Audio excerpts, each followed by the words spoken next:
창세기 1장에서 10장, 11장까지를 우리가 원역사라 그렇게 이야기를 합니다. 인종들이 어떻게 나뉘었는지, 그리고 이 땅이 모두가 물로 잠긴 일들이 왜 일어났는지, 이런 인류의 탄생과 세상의 원 역사에 대한 이야기들이 쭉 나오고 있습니다. 그리고 창세기 12장에 오게 되면 아브라함에 대한 이야기가 시작이 되는 것을 볼 수가 있겠습니다. 이 아브라함에 관한 이야기는 깊이 보아야 되는데, 사람에 관한 역사가 이 아브라함을 통하여 시작되는 것을 볼 수가 있겠습니다. 아브라함 아버지의 직업이 조상 대대로 내려오는 것들이 티그리스 강, 지금의 이라크 땅 유프라테스 티그리스 강 갈대가 많이 자란 지역에서 달의 신을 섬겼던, 우리나라로 말하면 불상을 만든다든지 이런 일들을 했던, 우상을 만들며 생계를 유지했을 것이라는 그런 말씀들을 하고 있습니다.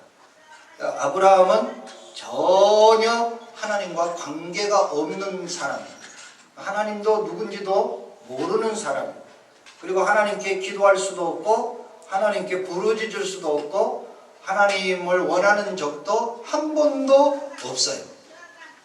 그런데 창세기 12장에 보면 하나님이 아브라함을 찾아와서 아브라함아, 아브라함아 그 부르셨죠. 하나님이 전혀 모르는 아브라함은 생소합니다. 하나님 누구신지도 모르고 무슨 일을 하시는지도 모르는데, 하나님은 전혀 다른 우상 숭배자인 아브라함을 불러서 그에게 축복하시고 열국의 아버지가 되게 하고 믿음의 조상이 되게 해주시는 그런 축복을 주셨어요. 모세는 광야로 도망가서 40년 동안 광야 생활하고 이렇게 양치기를 할 때 이 시내산 떨기나무 속에 하나님이 나타나셔서 모세를 부르십니다. 모세야, 모세야. 모세가 누구십니까? 나는 스스로 있는 자다. 내가 백성들한테 가서 뭐라 할까요? 전혀 몰라요. 물론 조상들이나 또 어머니한테 약간의 배우기는 했지만 사실 하나님에 관한 이야기는 전혀 체험이 없어요. 그런데 하나님이 전혀 모르는 모세를 부르셔서 그가 200만이나 되는 이집트 백성들, 이스라엘 백성들을 이집트에 가서 구원해내는 민족적인 영웅이 된 것입니다. 세상에 있는 종교를 크게 두 가지로 볼 수가 있습니다. 첫째로는 본인이 노력하고 돌을 닦고 공을 들여서 신을 찾아가는 그런 종교가 있습니다. 이 세상의 모든 종교가 대부분 다 그렇습니다. 불교나 힌두교나 이슬람이나 미신이나 또 토테미즘, 또 이런 무당들 전부 다 신을 찾으러 다니는 사람들입니다. 공을 들이고, 그리고 영적 능력을 갖기 위해서 이런 일들을 하게 되는 것이지요.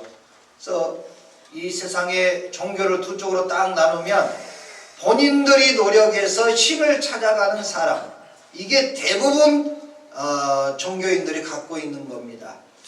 티벳의 유명한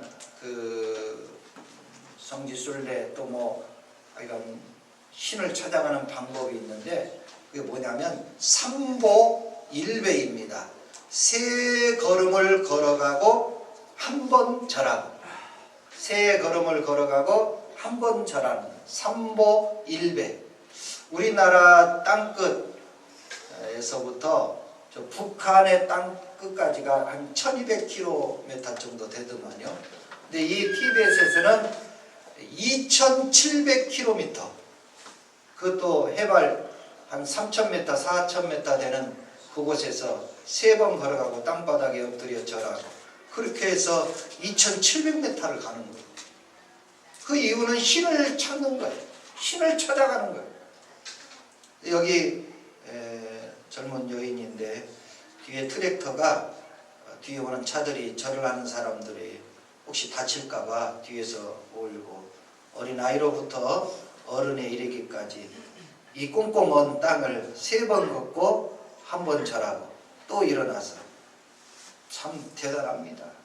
다음 사진을 보시면 히말라야 자락 밑에가 그 티벳이 있기 때문에 어린아이들도 앞에 가죽옷을 입고 이렇게 바닥에 엎드려 절을 합니다. 마지막 사진 3번째는요. 그렇게 완전히 배를 그 바닥에 깔아야 되니까 이렇게 밀어 가다 보니까 이 손이 닳아요. 그래서 여기다가 나무로 된 보호대를 차고 이렇게 쭉 밀고 그렇게 하지요. 이 본인들이 이렇게 고행을 하면 신을 만날 것이라 생각하는 거예요. 불교도 그런 깊은 산 속에서 돌을 닦는 이유가 해탈하여 신과 같이 되거나 신을 찾아가는 일이지요. 근데 이렇게 해서 신을 찾아간다면 우리 모두가 해야 되겠지요. 그러지 않다는 데 문제가 있는 것입니다. 세상의 모든 사람이 신이 될 수도 없고 신을 만나고 신의 나라에 들어갈 수 있는 생각이 이런 고행을 통해서 들어간다고 생각합니다. 잘못된 모습들을 볼 수가 있겠습니다. 또 하나 세상의 종교는 자신들이 노력해서 신을 찾아가기도 하지만 반대로 신이 인간을 찾아오는 종교가 있습니다. 신이 인간을 찾아오는 종교는 단 한 종교밖에 없습니다. 그 종교가 바로 기독교인 것입니다. 아브라함아 아브라함아 모세야 모세야 사울아 사울아 어찌하여 나를 핍박하느냐. 하나님이 나를 찾아오시는 거예요. 우리 이단하고 사이비들이 있죠. 어느 산에 올라가야 재림하시는 예수님을 만날 수 있다고 그 산에 올라가요. 최근에 이단 종파 중에 하나가 피지에 가면 낙원이 있다고 그래가지고 400명을 데리고 피지에 갔는데 못 살겠다고 TV에 나왔더만요. 여러분, 우리는 신을 찾아가는 게 아니에요. 정말 무지한 거예요. 어느 산에 주님이 오신다 하고 어느 땅에 가면 낙원이 된다는 것은 정말 기독교를 모르고 기독교가 아닌 것이고 무지한 것이고 자기들이 생각하는 목사는 정말 훌륭한 목사 같지만 이 바보 같은 행동들을 하고 있는 거지요. 아브라함을 우상 숭배자를 하나님 찾아오셨잖아요. 자기를 핍박하는 사울을 예수님이 찾아오셨잖아요. 찾아오시는 종교가 기독교예요. 어디 가볼 필요도 없고 여러분 하나님 만나러 갈 것도 없어요. 내게로 찾아오세요. 할렐루야. 나한테 찾아오시는 하나님을 만나야 되지 왜 어디로 만나러 가시려고 그래요. 그건 전제하신 어디든지 계시는 하나님을 전혀 모르는 아주 안타까운 무지에서 나오는 이야기인 것을 볼 수가 있겠습니다. 예수님은 신부 단장하고 가만히 있으면 예수님 나를 신랑 되신 예수님이 나를 찾으러 오시는 것입니다. 35절 말씀 시작. 예수께서 모든 도시와 마을에 두루 다니사 그들의 회당에서 가르치시며 천국 복음을 전파하시며 모든 병과 모든 약한 것을 고치시니라. 아멘. 유명한 점쟁이나 무당은 가만히 있으면 소문 듣고 다 찾아와요. 그리고 탁 앉아가지고 반말부터 해요. 왜? 자기들이 아쉬워서 찾아왔으니까 내가 함부로 해도 괜찮아요. 그게 세상의 사람들, 그게 권세 있는 자들의 모습이에요. 종교적 영적 힘이 있다고 하는 사람의 태도예요. 근데 하나님은, 우리 예수님은 여러분의 약하고 병든 것을 두루 다니시며 찾아가셨어요. 이런 종교가 세상의 다른 종교하고는 전혀 다른 이야기잖아요. 두루 다니사. 두루 다니사. 여러분이 어디 갔는데, 내가 좀 아파서 갔는데, 내가 좀 문제가 있어서 갔는데, 내가 영적으로 약해서 갔는데, 내가 무엇인가 어려움이 있어서 갔는데 나를 함부로 대하면 가지 마세요. 왜 그런 곳에 갑니까? 예수님은 두루 나를 찾아오셔서, 병들고 약한 나를 찾아오셔서 눈물을 흘리시며 그의 아픔을 만져주시며 그를 껴안으시며 그를 품에 간직해 주시는 분이시잖아요. 우리 그런 예수님을 믿고 있는데 무슨 점쟁이한테 찾아가서 무릎 꿇고 죄 지은 것처럼 함부로 대하는 나에게 왜 머리 숙이고 있습니까? 안타까울 지경이. 따라서 합니다. 예수님은 나를 찾아서 두루두루 다니십니다. 할렐루야. 예수님은 도시로 마을로 두루 다니시면서 찾아오십니다. 누구를? 사람을 만나러 오십니다. 오셔서 가르쳐 주십니다. 하나님의 나라를 우리에게 전해 주십니다. 천국을 우리를 치유해 주십니다. 병과 약한 것들, 병원이 없고 약이 없고 수술할 수 없는 그런 지경에 있는 사람들을 찾아가셔서 그들에게 실제로 이렇게 치유해 주시며 가르쳐 주셨습니다. 두루 다닌다는 말은 페이아고라는 단어인데, 이 말의 뜻이 두루 다니는데 가설로 다니거나 허구로 다니거나 다니는 척 하는 게 아니라 실제적으로 가셨다, 그런 이야기입니다. 우리 기독교는 철학이 없어요. 형이 사학이 없어요. 우리는 실제적인 삶에 대해서 우리가 바라보는 거예요. 미국의 사상이 프레그머스팀이라 해서 그 실용적인 그런 사상을 가지고 있어요. 그러나 이 철학 중심으로 하는 사람들은 머릿속에 별별 생각과 이론과 일어나지도 않을 이야기들을 머릿속에 다 가지고 있는 게 그게 철학이거든요. 기독교는 절대 철학이지 않습니다. 아프면 가서 만져주고 손양원 목사님 같이 피고름이 나오면 입으로 빨아서 뱉어주는 그것이 실제적인 모습인 것이지요. 두루 다니사 실제적이다. 이론이나 학설이 아니다. 그런 이야기입니다. 우리 자녀들 부모에게 효도하시지요. 근데 어머니 아버지, 올해는 제가 못 갈 것 같습니다. 회사 일이 바쁘고 여러 가지 주변에 어렵습니다. 그러니 제가 돈만 보내고 선물만 붙이겠습니다. 허구요, 허구. 그건 효도라고 이야기하면 안 돼요. 그거는 철학 속에서 나오는 어떤 형이상학적인 효도의 이론이었거든. 내가 아무리 죽을 병으로 일어날 수 없고 걸어갈 수 없고 활동할 수 없으면 올 수 없는 거지요. 그런데 일이 바쁘고 삶이 바쁘고 큰 손해가 오더라도 찾아와서 음식을 만들어 드리고 만져주시고 얼굴을 마주대하고 보고 싶었습니다. 그게 효도요. 그렇게 안 하면 효도라는 말을 입에 대지 마세요. 기독교는 허구나 이론이 아니에요. 실제적이에요. 실제적.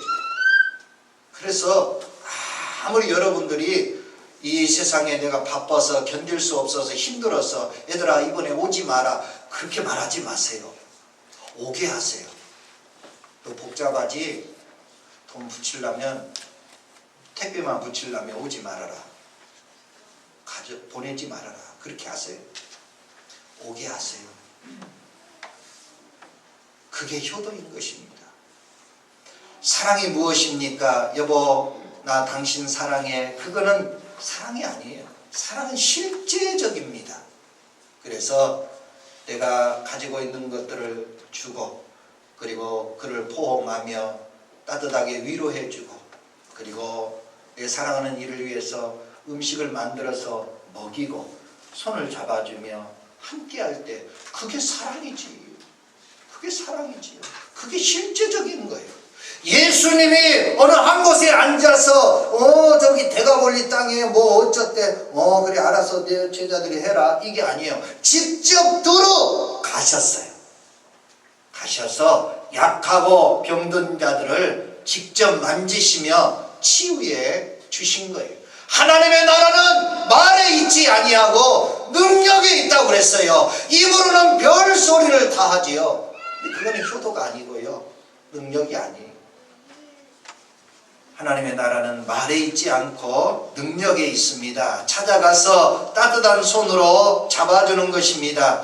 명절에 아무리 힘들고 어려워도 그러는 거 아닙니다. 오라 하시고요, 만나세요. 그리고 더 큰 힘을 주십시오.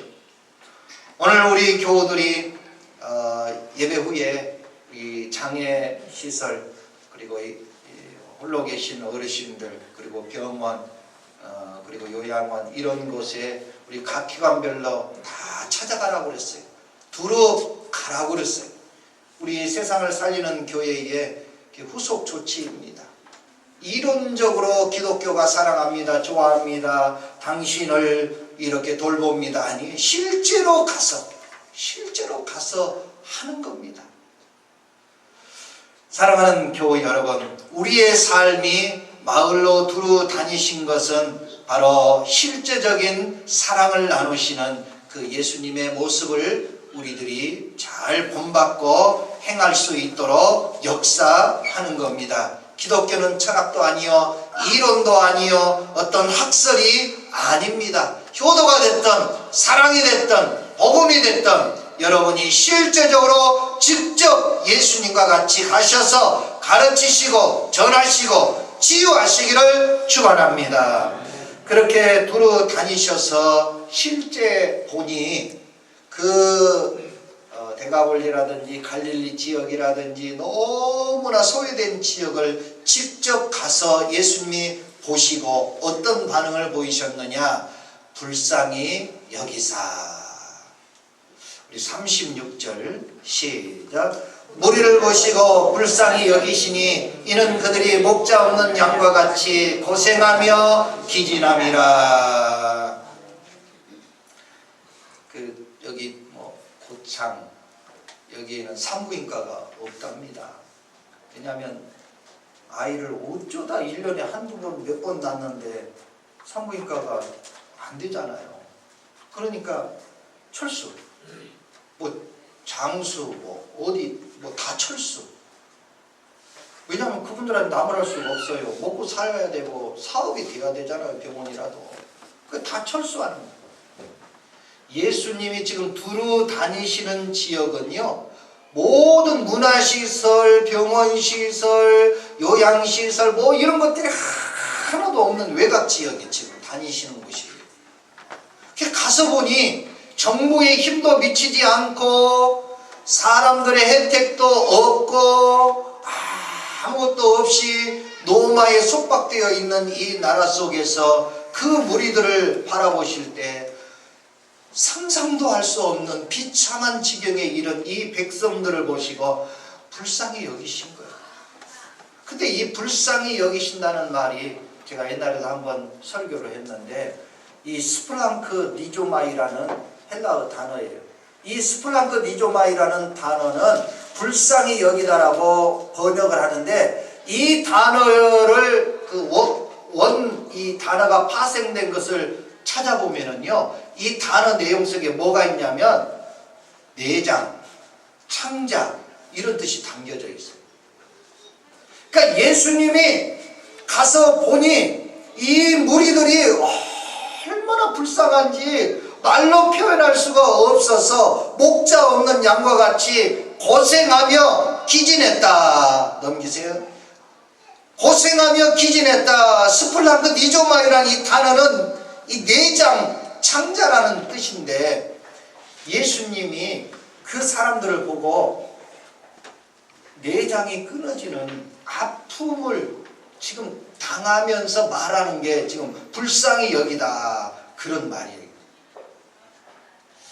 이 말을 우리나라 말로 표현하면 단장이 끊어졌다, 장이 끊어졌다. 장이 끊어질 때의 아픔을 예수님이 지금 당하고 있는 거예요. 우리 아들이 목회자 체육대회를 했는데 늦가을에 했는데 비가 와가지고 비를 쫄딱 맞으니까 그때 한 6, 7살 됐나요? 이 아이가 막 경기를 하는데 눈이 하얀 자만 보이는 거예요. 들쳐갖고 전북대 병원에 응급실에 갔는데 계속 하얀 자예요. 내가 그 아이를 이렇게 눈에 보는데 눈물이 막 뚝뚝뚝 떨어져가지고 청민이 그 얼굴 위에 막 떨어졌죠. 그때 제가 무슨 생각을 했냐면, 하나님 그냥 내가 아프게 해주세요. 하나님 내가 다치게 해주세요. 저 아이를 살려주시고 내가 차라리 아프게 해주세요. 지금 고통당하는 아이보다 내가 훨씬 더 아프더라고요. 예수님이 지금 가서 바라보면서 이 사람들을 바라보니 창자가 끊어지는 아픔을 당하고 있는 거예요. 지금 예수님. 여러분, 부부 사이에는 이런 거 바라지 마세요. 부부 사이에 여보 나 아픈데 어떻게 얼마나 아파? 나 창자가 끊어지는 것 같아. 거짓말. 그거 믿지 마세요. 부부 사이에 절대 안 돼요. 이거. 그리고 다른 사람 친구가 아팠는데 그런 거 없어요. 오직 이거는요 부모와 자식 사이에만 일어나는 얘기예요.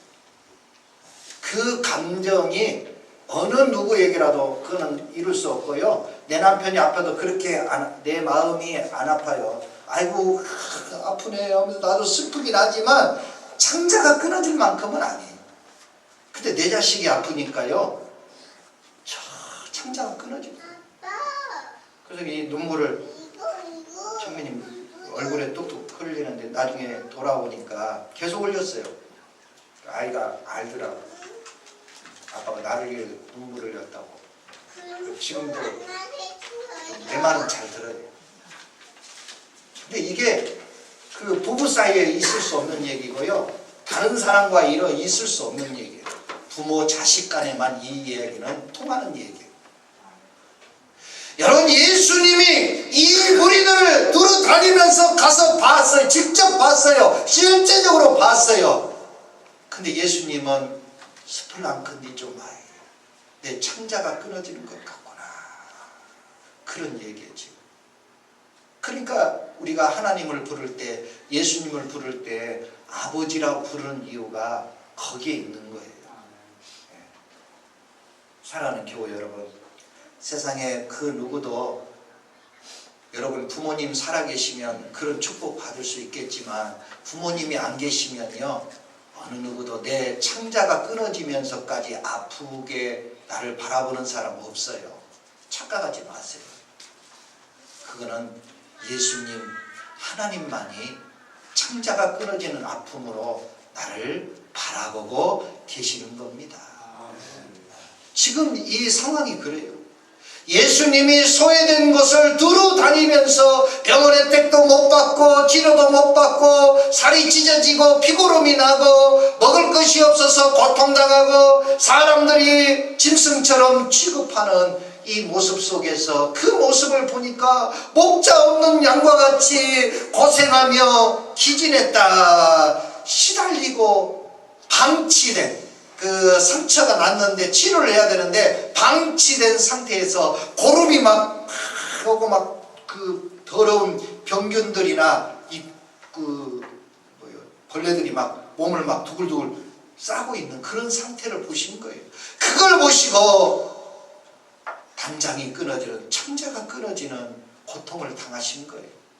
예수님밖에 이런 일을 하실 수 있는 분은 없는 것입니다. 여러분이 부모에게 이 명절에 효도해야 되는 이유는 그겁니다. 아무리 여러분에게 때리고 여러분에게 욕설을 퍼붓어도요 부모는요 내 생명 하나님 나 다 살았습니다. 차라리 저를 거두어 가시고 내 자녀를 살려주세요. 그게 부모의 마음밖에 없어요. 예수님은 이 부모의 마음으로 우리 아버지의 마음으로 고생하고 시달린 이 백성들을 향하여 불쌍히 여겨 주시는 것입니다. 예수 믿어야 되는 중요한 이유가 여기 있습니다. 그 누구도 내가 창자가 끊어지는 아픔으로 나를 바라보지 아니합니다. 예수님은 나의 고통을 보시고 더 큰 통증을 느끼고 있는 분이 바로 예수님이십니다. 힘들게 사시고 시달린 상태로 사시고 기진한 모습으로 사시는 여러분, 우리가 그래도 미소를 띄울 수 있는 것은 나를 바라보고 계시는 예수님이 계시기 때문입니다. 그 예수님의 사랑 오늘 여러분에게 부어지시기를 축원합니다. 그런데 예수님이 이제 그런 사람들을 보고 기진하고 시달리고 그 통증으로 고생하는 그 백성들이 이제는 예수님이 두루 다니시면서 치료해 주셨는데 하늘나라로 가셨네요. 그리고 다시 주님의 재림하실 날에 다시 오셔서 이제 아픈 것도 슬픈 것도 없게 해 주실 것인데, 그 동안에는, 예수님이 오시는 동안에는 그 일을 우리에게 맡겨 주셨어요. 그래서 우리는 따라서 합니다. 우리는 예수님의 일꾼입니다. 우리는 예수님 오시는 동안까지 우리가 그 일을 해야 돼요. 그래서 그 일을 하기 위해서 우리는 일꾼이 되어야 되는 것입니다. 예수님은 이렇게 두루 다니시면서 일하시다가 십자가에 매달려 하늘나라로 가셨고, 그 이후에 우리에게 이 일을 맡겨주신 것입니다. 우리 37절 말씀 읽어봅니다. 시작. 이에 제자들에게 이르시되 추수할 것은 많은데 일꾼이 적으니 38절에 일꾼을 보내주소서. 이렇게 해줄 사람이 없는 거예요. 창자가 끊어지는 아픔으로 사랑해 주실 분들이 없는 거예요. 그래서 우리는 이 세상에 안타까운 겁니다. 여러분과 제가 이 일꾼이 되어서 주님이 오시는 그날까지 이 일을 맡아서 해야 하는 것입니다. 명절에 부모 형제를 찾아가듯이 명절에 우리가 이 기진하고 고생하는 자들을 찾아가기 위해서 우리 교회가 오늘 예배 후에 어려운 이웃들을 찾아가게 될 것입니다. 따라서 합니다. 기독교는 예수 믿는 종교는 찾아가는 것입니다. 여러분, 찾아가지 않는 기독교, 자기만 배불리는 기독교는 이미 기독교임을 상실한 것입니다. 히말라야 고산족들이 이 양을 사고 팔는데 우리나라 같으면 몇 킬로 나가는지, 이 양이 몇 킬로 나가는지, 그 다음에 상태가 좋은 것인지 아니면은 병들어 있는 상태인지 이런 거 따져서 값을 먹이잖아요. 그런데 이 히말라야 고산족들은 지금도 양을 사고 팔 때는요, 그 비탈길로 데리고 갑니다. 큰 계곡이나 비탈길로 양떼를 몰고 가요. 그리고 살 사람과 팔 사람이 그 양을 비탈길에 풀어놓고 보고 있어요. 그런데 그 양들이 자기 발 딛기도 힘든데 그 비탈길을 따라서 자꾸 위로 올라가는 양은 50만원 A급. 그런데 그 양들이 어디 가지 못하고 그 자리에 그냥 주저앉은 양들은요, B급 30만원. 그리고 양들이 무서워가지고 저 밑으로 내려가는 양들은 C급 20만원. 그렇게 가격을 정하고 두 사람이 서서 두 말도 안 하고 저 몇 개 올라갔습니다. 50만원씩 5개 250만원씩. 앉아있네 몇 개 10마리 300만원. 이렇게 지급을 해요. 아무 말도 안 하고. 그게 값을 정하는 방법이에요. 교회가 힘들고 삶이 힘들어서 여러분이 자꾸 방어하고 내리막으로 자꾸 내려가면은요, 우리는 하나님 앞에 신앙의 값어치가 떨어집니다. 어렵다고 힘들다고 주저앉아 있는 것은요, 더더욱 값어치가 없는 사람이 될 수밖에 없는 것입니다. 우리 그리스도인들이요, 세상이 힘들고 또 교회들이 어렵다고 그래서 우리 주저앉아 있거나 자꾸 내리막길만 바라보면 우리는 축복된 삶을 누릴 수 없는 것입니다. 힘들어도 비탈길로 발을 헛디딜 수 있어도 우리는 위로 올라가는 자가 되시기를 바랍니다. 이것이 신앙이요, 이것이 믿음입니다. 예수님은 주저있지 아니하고 머리둘 곳도 없었지만 그런 많은 사람의 공격과 어려움이 있어도 두루두루 올라가시며 다니시며 불쌍히 여기시며 오늘도 일꾼을 찾고 계십니다. 그 일꾼은 주저앉거나 내려가는 자가 아니라 힘들어도 올라가는 자가 하나님 앞에 축복받고 은혜받고 일꾼이 될 수가 있는 것입니다. 앞으로 여러분이 너무 힘들어도 추석에는 반드시 부모를 찾아가시고, 여러분이 아무리 힘들어도 하나님 앞에 예배 나오는 것은 만나러 오시기 바랍니다. 단장이 끊어지며 여러분을 바라보시는 분은 부모와 그리고 예수님 하나님밖에 없습니다. 그러므로 우리가 부모와 그리고 예수님과 하나님이 나를 위하여 자기의 단장을 끊어서라도 나를, 내 생명을 살리려고 하는 그 사랑받은 자이니 우리 모두가 하나님의 사랑, 부모의 사랑으로 오늘도 위로 얻고 힘을 얻어서 이 어려운 세상을 승리하며 살아가시기를 예수님의 이름으로 축원합니다. 기도하겠습니다.